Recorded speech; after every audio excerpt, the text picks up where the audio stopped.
Hi, welcome to our 13th weekly update. Today we're going to look at the current soybean and corn staging within our area, as well as an approximate timeline for them to reach their maturity. So we'll start with corn. Since May 17th till today, August 18th, we've had 1,800 heat units within our area. So that's going to make a big difference whether you have 2,300 heat unit corn or 2,100 heat unit corn. I'm holding two varieties from DuPont Pioneer, one of them being P7443R and the other one 39V05, and I want to show you the differences between maturities. So on this side here we have P7443R. You can see it's very well developed, kernel size is nice, even the color, we're starting to get some of that yellow color.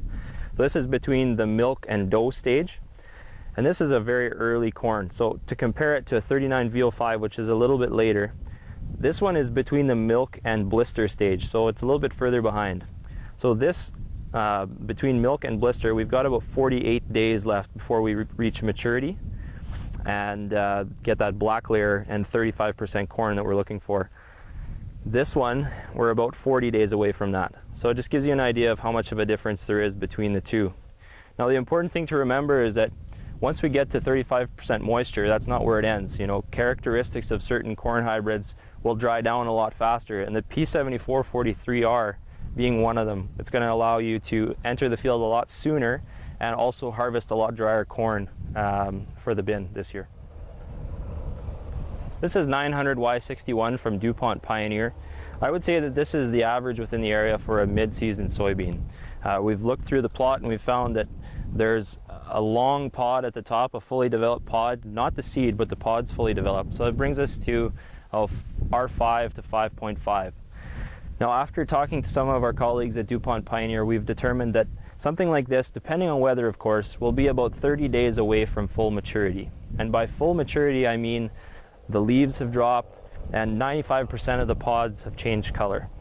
And so from that point you're probably going to need another 10 to 15 days of dry down, depending on weather. Once again, cooler slowing it down, warmer speeding it up. But that gives you a pretty good idea of where we should be at as far as entering the fields this year. Now, we wanted to show you an ultra early variety that DuPont Pioneer is developing through the experimental programs that we have.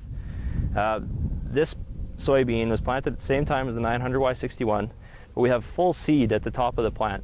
So something like this is already even starting to drop leaves and is going to be about 10, maybe 7 or 10 days earlier than something like the 900Y61. So this is a priority for DuPont Pioneer, and it's to bring you soybeans that are early maturing so that you don't have to worry about things like frost later on in the season.